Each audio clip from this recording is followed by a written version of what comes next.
Hi, and welcome back to Explorer Classroom. I haven't seen some of you since last school year, and some of you are brand new. Well, hi, welcome. My name is Jennifer Bergen, and I am so happy to start off a brand new school year with you. At National Geographic, we know the power of exploration, wonder, and storytelling can change this world. And this Explorer Classroom YouTube show connects students from all over the world with our National Geographic explorers for short lessons and time for your questions. Today, our explorer is Matt Becker. Matt is a big fan of big carnivores. Those are animals that eat meat.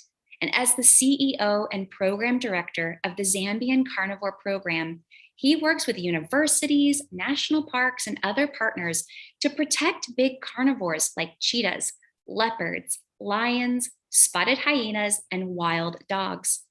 He leads this work in Zambia, which is a country in the south of Africa.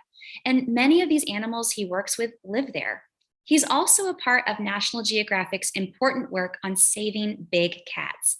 And today he's going to share about cheetahs, the fastest land animal on our planet.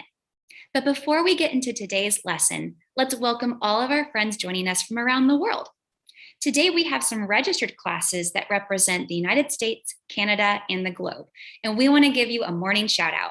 So welcome to Derry Down PS, Mr. Lado's class at North Kipling, the Bondar School in Calgary, Ms. Haindel's class, Mr. Lee's students, Lozano Bilingual School, Dawa Homeschool, Franklin students, St. Luke's, Mrs. Gorey, and MSA. We are so thrilled to have you all here.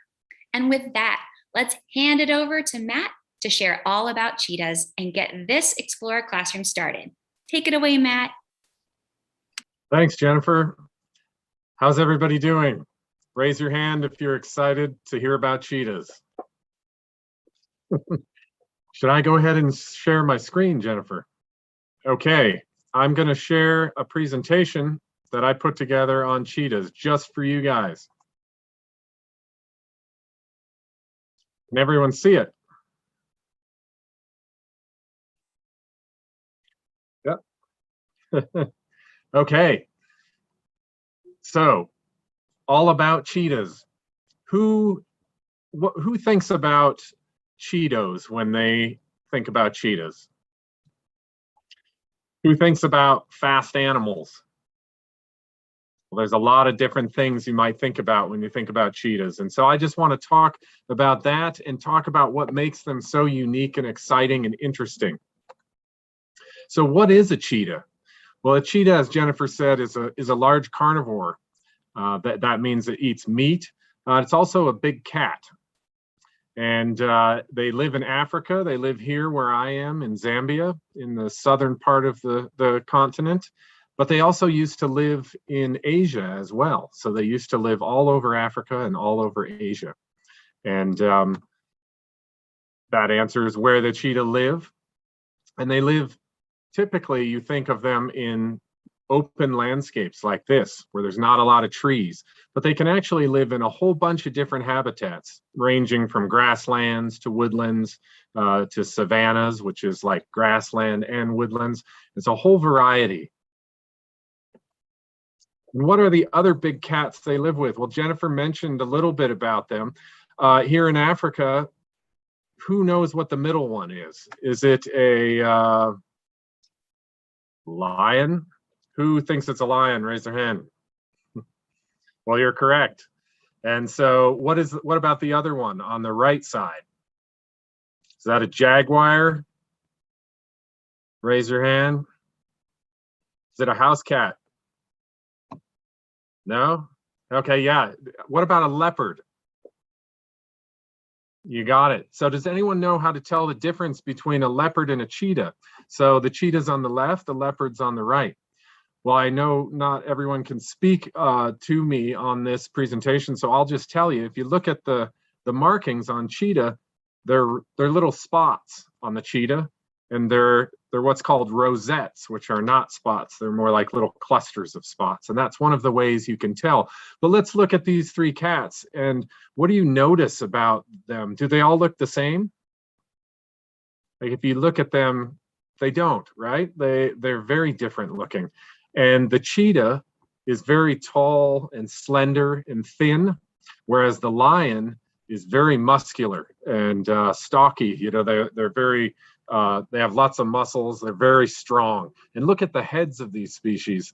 They're very, very different. And I'm going to tell you why that is. It's not just there's a very good reason for that, and it relates to how they live together in the places that big cats exist in Africa. So firstly, what do cheetah eat? Well, they actually eat a lot of different things that can range from scrub hares, which are like rabbits, up to wildebeest. Anyone know what a wildebeest is? It's an antelope species that lives in Africa, and a whole range of other things. This cheetah is actually eating what's called an orby. It's a small antelope about the size of a dog. There's a lot of different small antelopes in Africa. And so they eat a wide variety of prey. And what, like we said, when you think about what cheetahs symbolize, what's the first thing you think of? Actually, aside from Cheetos, I think of fast. They are the fastest animal on land, and they can run up to 60 miles an hour almost. They've been recorded that fast. That is really fast. If you went out in a car and went that fast, you would probably get pulled over in most areas outside of the highway. And yet the cheetahs can actually reach those speeds. And why do they need to do that? Well, there's a variety of reasons, and I'm going to talk about that. Not only can they run really fast, but they can accelerate. And what does accelerate mean? It means they can go from not moving to moving really fast in a very short time period. They can actually reach those speeds in a matter of seconds. So it's incredible how fast they can move. And what makes them be able to do that? Well, let's go back and look at their body. So like I said, they're very, very long. They have long legs. And they're not very heavy. When you look at the lions, if you were to look at a lion and a cheetah, you would probably know which one was going to win a foot race, right? Cheetahs, definitely. And if you look at it with their feet, who has a house cat? Raise your hand. If you look at the feet of a house cat, does it look like this? Well, maybe a little bit. Firstly, it's probably not spotted. But then secondly, you may not see the claws. If you see the claws of your house cat, it may be trying to scratch you, or it may be scratching something. And that's very unique to cheetah in that they actually can't pull their claws back into their paw. You think, well, why would that be? Most cats, like lions, leopards, and your house cats, can actually put their claws back into their paw, whereas cheetahs do not. And it's thought that that is enabling cheetahs to run and get a lot of traction on the ground. It's kind of like if you play soccer or you run track and you have cleats on your shoes. It allows you to move quickly and grip the ground. And so because cheetahs have to be so fast, they have to have some good track shoes, so to speak. And that is what their claws serve as. But why do cheetahs need to do that? Why do they hunt fast and need to have all those abilities relative to lions and leopards? Well, this is an interesting set of pictures. Who can tell me what kind of cat is down in the lower left? Well, it's not actually a cat, it's a hyena. And that's a whole different group of large carnivore. It's in its own family. A lot of people sometimes think that's a dog or a cat. It's actually totally different. And this hyena is actually sitting here watching some cheetah eat an orby. And you might notice something. The first thing I notice is it looks hot, right? That's because it is. It's the middle of the day. And this hyena is sitting there patiently waiting and panting. And these cheetah are also kind of panting. And what's happened there is the cheetah were hunting in the middle of the day, at the hottest time of the day. And Africa is very hot. You probably knew that already, but you don't want to be running around in the middle of the day. And if you do have to run around, you don't want to run around for very long. And so basically, The reason cheetahs hunt during the day is because of these two species here, the hyena down in the lower left, and look what's up ahead in the upper left. That's a cheetah being chased by what? A big lion. And so I don't know, we haven't talked about lions and hyenas, but these are their major competitors.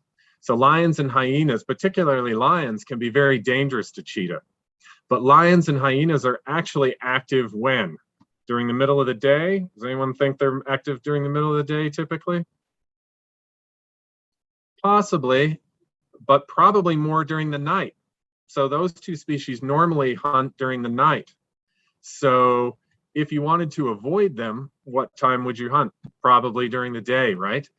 So cheetah are most active during the daylight period, probably to avoid getting their kills stolen from lions and hyenas, and also to avoid being attacked by lions and hyenas. But if you're hunting during the day, you better be able to do it very quickly and efficiently. And that may be one of the reasons why cheetahs are so fast. They have to stalk and then attack and get their prey and finish that quite quickly, or they get very exhausted from the heat. Does that make sense? Yeah, it's pretty cool to think about when you think about how these animals have all evolved on the landscape together. They, they have developed all these different behaviors, and they also look very different from each other. And so that lion, just so you know, that lion did not catch the cheetah because the cheetah was able to detect it and get away from it. And that's how they live on the landscape. Unlike lions, lions live in a big group. They're actually, most cats are like your house cat, unless you have multiple house cats. If you have a number of different house cats, that's not normal. Most of cats live by themselves, whereas lions live in big groups, but cheetahs do not. They typically live either just the mother and cubs or small groups of males. And this is a baby cheetah. And it's a really cute baby cheetah. And this is how all cheetahs start out their life. The mother makes a den out in the woods, usually in tall grass or in a thick bush. And the cheetahs live for about 2 months in that little den. It's not underground, it's just on top of the ground.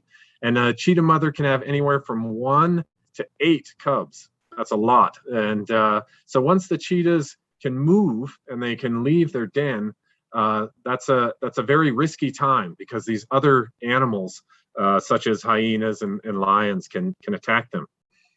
And if you look at this cub, what's different about it from the adult cheetahs?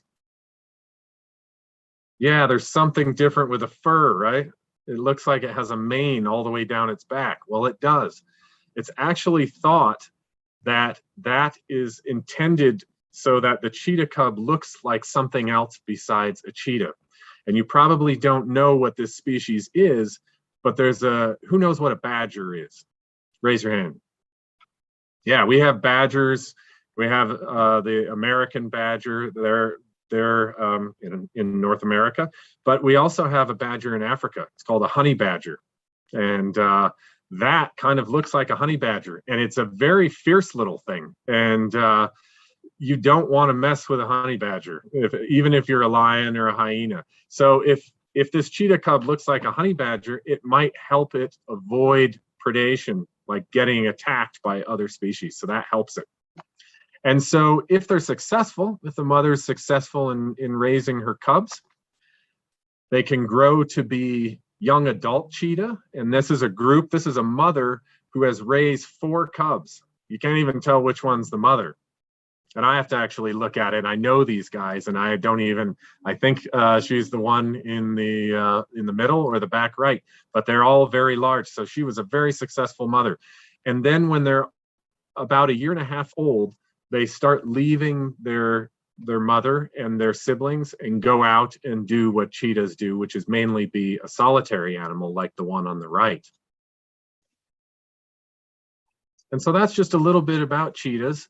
Hopefully you learned something and increased your appreciation and interest in this amazing animal.